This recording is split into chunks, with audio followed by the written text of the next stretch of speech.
Украинская делегация в Соединенных Штатах. Последние переговоры перед встречей Трампа и Зеленского на форуме в Давосе. Украинская разведка узнала, что Россия в течение суток планирует удары по подстанциям АЭС, чтобы надавить на Украину и заставить пойти на уступки.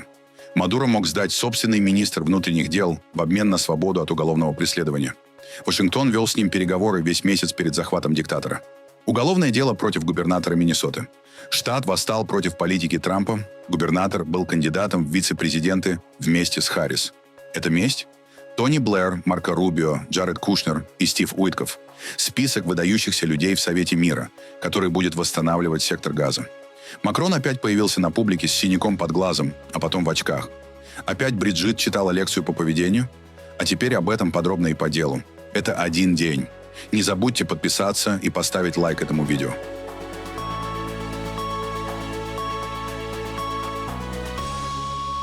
Украинская делегация прибыла в Соединенные Штаты для переговоров по вопросу мирного соглашения. Об этом сообщил руководитель Офиса президента Кирилл Буданов. Вместе с Будановым прибыли секретарь Совета национальной безопасности и обороны Рустем Умеров и председатель фракции «Слуга народа» Давид Арахамия. Представители Украины встретятся с посланником президента Соединенных Штатов Стивеном Уиткофом, зятем Дональда Трампа Джаредом Кушнером и министром армии Дэниелом Дрисколом. Ранее сообщалось, что украинская делегация в субботу проведет переговоры в Майами относительно гарантий безопасности и экономической помощи на $800 миллиардов. А уже 21 января в Швейцарии могут состояться переговоры президента Владимира Зеленского с Дональдом Трампом при участии европейских лидеров и Канады. Сегодня украинская делегация уже находится в Соединенных Штатах. Умеров, Кирилл Буданов и Давид Арахамия. К вечеру по киевскому времени я ожидаю первых отчетов об их встречах. Главная задача украинской делегации – представить полную и точную картину происходящего и последствий российских ударов. Среди последствий этого террора – дискредитация дипломатического процесса.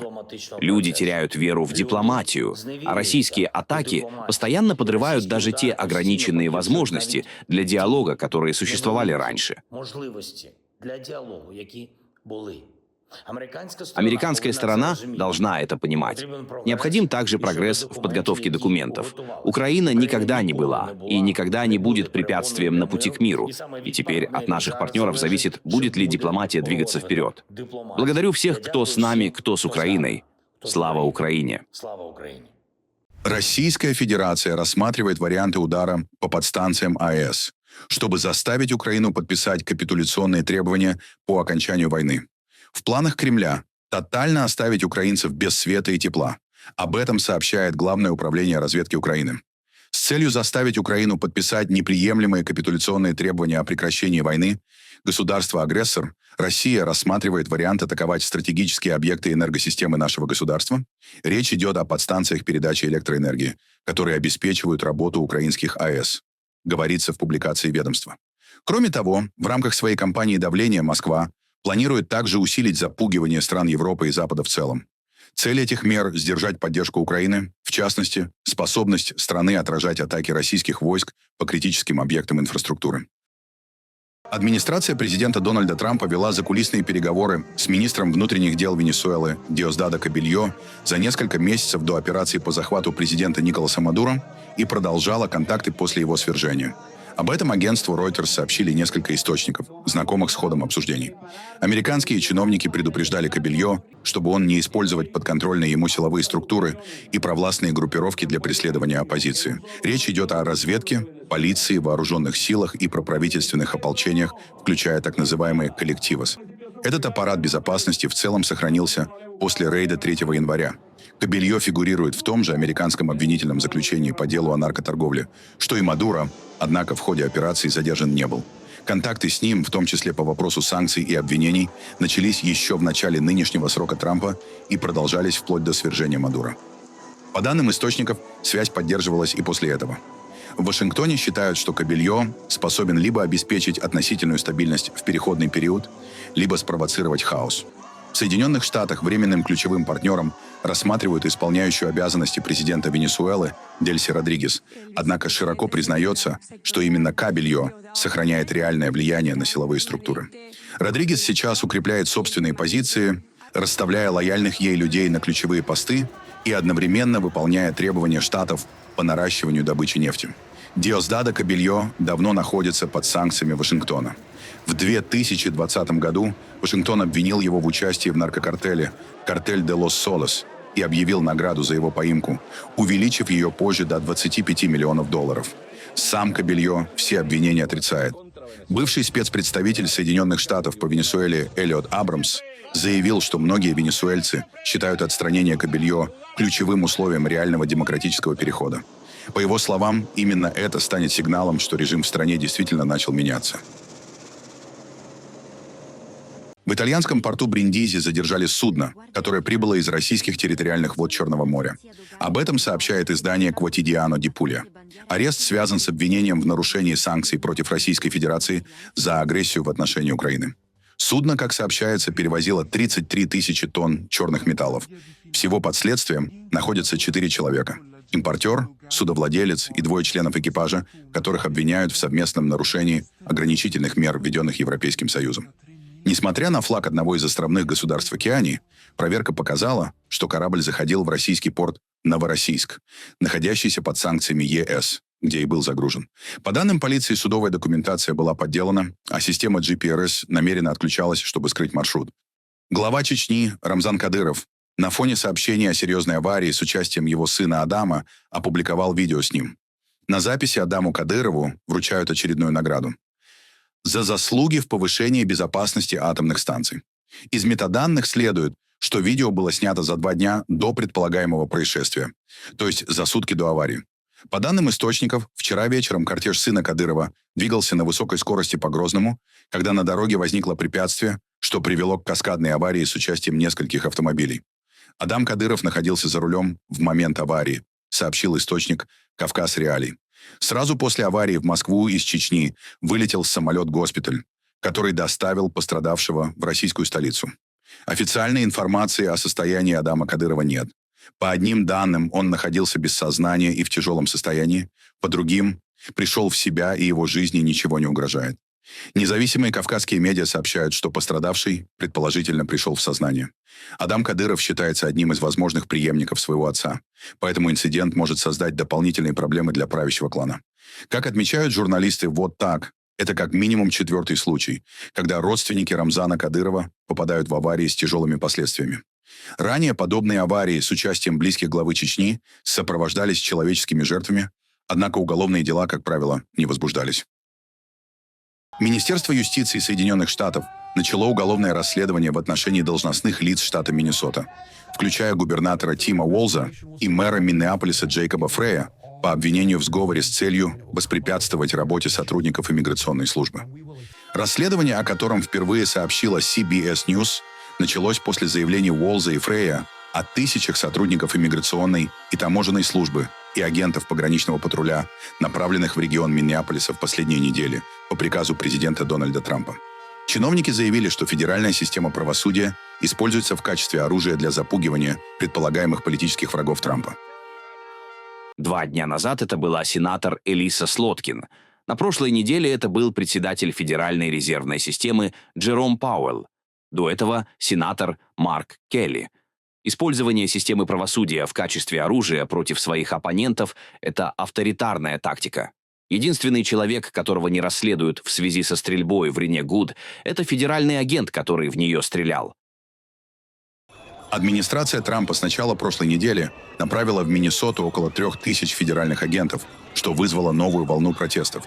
Президент Дональд Трамп заявил о готовности задействовать закон о восстании 1807 года для развертывания военных сил в Миннесоте, если власти штата, по его словам, не смогут остановить насилие и действия профессиональных агитаторов. Но люди каждый день продолжают выходить на улицы. Сейчас самое время заявить о себе громко. Сейчас самое время использовать первую поправку, чтобы избежать использования второй поправки, потому что я был на войне и не хочу видеть войну снова. Но я знаю, что эта нация была построена революцией, и если до этого дойдет, если они продолжат попирать наши конституционные права, мы будем защищать Конституцию, мы будем защищать республику, и мы будем защищать народ. Это похоже на фашизм. Кажется, что Дональд Трамп пытается укрепить свою власть над этой страной. И он собирается использовать использовать наши мирные демонстрации, наши протесты в защиту первой поправки, как предлог для отправки войск. Но я должен сказать ему, мы не боимся. Здесь ветераны. Многие из нас — ветераны войн этой страны. Мы не боимся. Мы будем продолжать стоять. И если нам придется пожертвовать своей жизнью ради этой республики, мы сделаем это. И мы будем продолжать делать это мирно, как это является нашим конституционным правом. Поэтому, что бы ни делал Дональд Трамп, какую бы большую армию он ни послал в Миннеаполис, люди будут противостоять его тирании, люди будут противостоять его фашизму. Миннеаполис — самое многонациональное место, где я когда-либо жила. И благодаря сильному скандинавскому наследию здесь очень сплоченное общество. И я имею в виду, люди толкают друг друга из снега, чтобы вытащить машины. Я имею в виду, вы не беспокоитесь о машинах в снегу.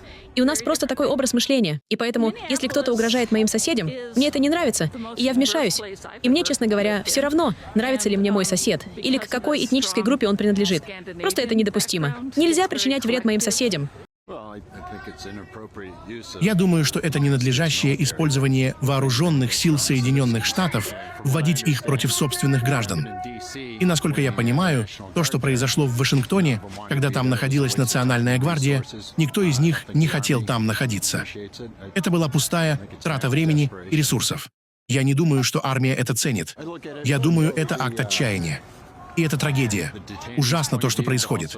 И стыдно, что конституционные права людей игнорируются. А преступления, которые совершаются, заключаются в том, что когда ICE забирает кого-то, нет никакой возможности защитить себя. И я надеюсь, что здравый смысл возобладает, и мы не дадим им того, чего они хотят, а именно какого-то акта насилия. Так что я не знаю всего, что произошло прошлой ночью.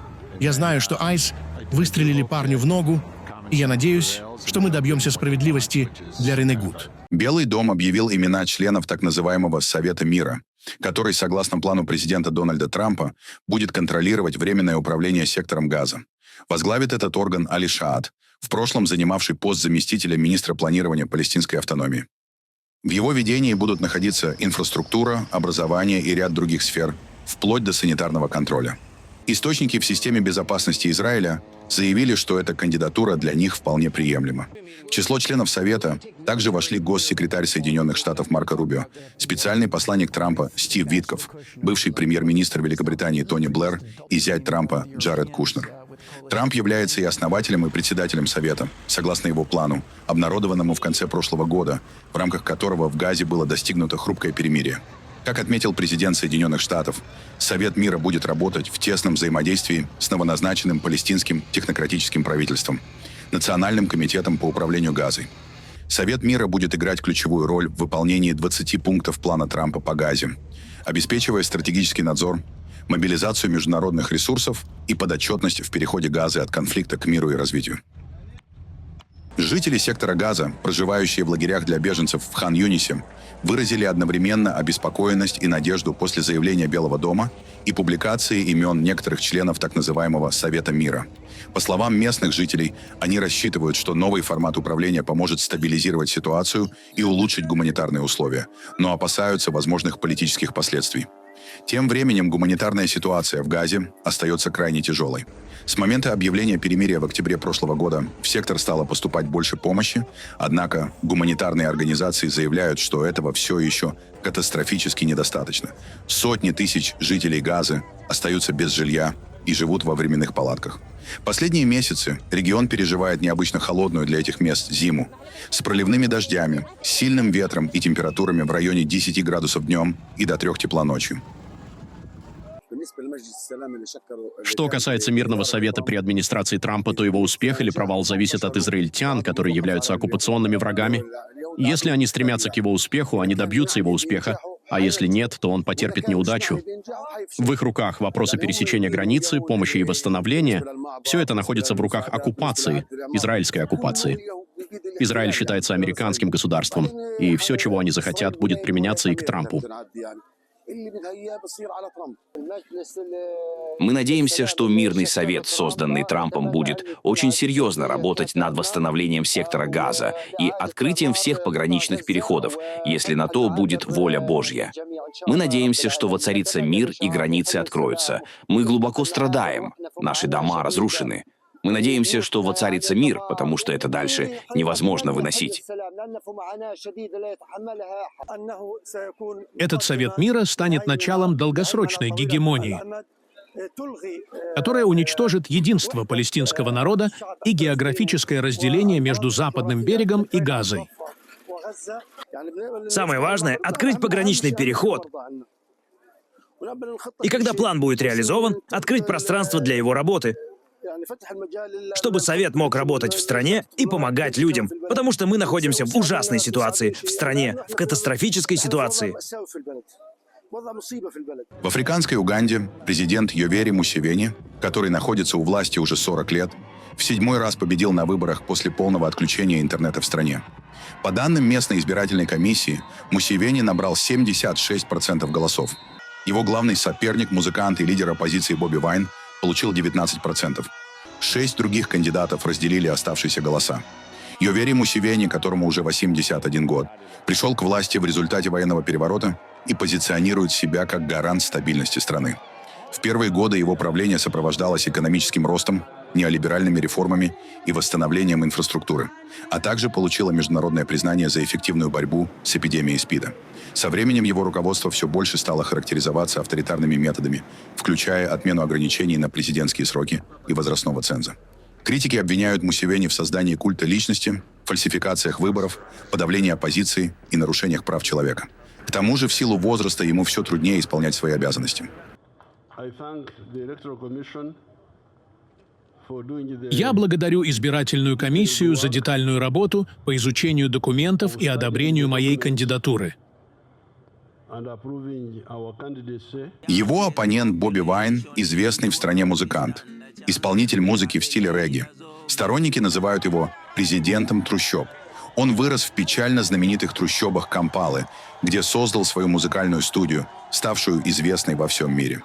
Его партия «Платформа национального единства» борется за расширение доступа населения к системе здравоохранения, образованию, чистой воде и за справедливые суды. Вайн заявляет, что пользуется поддержкой молодежи в стране и что благодаря этому победил именно он. Напомним, что средний возраст жителей Уганды составляет 16 лет.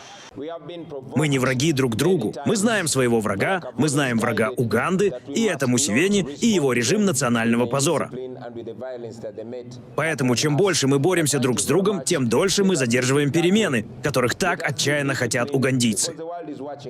В то время, когда избирательная комиссия подсчитывала голоса в социальной сети X, появилось сообщение, что неизвестные похитили лидера оппозиции Уганды Бобби Вайна из его резиденции на армейском вертолете.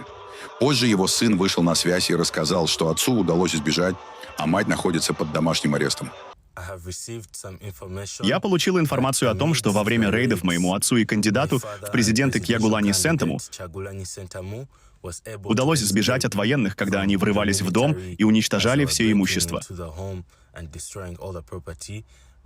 Но в данный момент моя мать, Барбара Кьягулани, все еще находится под домашним арестом. Никому не разрешается входить, ей не разрешают выходить. Ситуация остается очень опасной. Полиция Уганды опровергла информацию о том, что лидер оппозиции или кто-либо другой из кандидатов был задержан, но подтвердила усиленное присутствие на улицах патрулей и бронетехники в целях обеспечения безопасности и недопущения протестов. Одновременно с президентскими выборами угандийцы выбирали и новый парламент. Для многих избирателей ключевой темой остается экономика. При молодой структуре населения стране не хватает рабочих мест, сохраняются проблемы с инфраструктурой, образованием и здравоохранением. Красный глаз президента Франции Эммануэля Макрона уже второй день становится темой обсуждений в СМИ и социальных сетях. В четверг глава государства появился на публике с заметным покраснением правого глаза во время выступления перед вооруженными силами на авиабазе Истер. Необычный внешний вид президента привлек внимание участников мероприятия и журналистов. В Елисейском дворце пояснили, что покраснение вызвано лопнувшим сосудом и не представляет угрозы для здоровья. Сам Макрон извинился за неэстетичный вид и в шутку назвал это символической отсылкой к глазу тигра, как знаку решительности. Несмотря на официальные разъяснения, в соцсетях и отдельных медиа появились спекуляции, включая предположения о домашнем насилии. Напомним, в прошлом году французский президент получил оплеуху от жены. Французская пресса активно обсуждала семейную разборку президентских супругов прямо на выходе из самолета. Сегодня, чтобы не привлекать лишнего внимания, Макрон появился на встрече в Елисейском дворце в солнцезащитных очках. Мероприятие было посвящено обсуждению институционального будущего Новой Каледонии, но так получилось, что теперь снова все начали обсуждать его глаз и то, зачем он скрывает его за очками.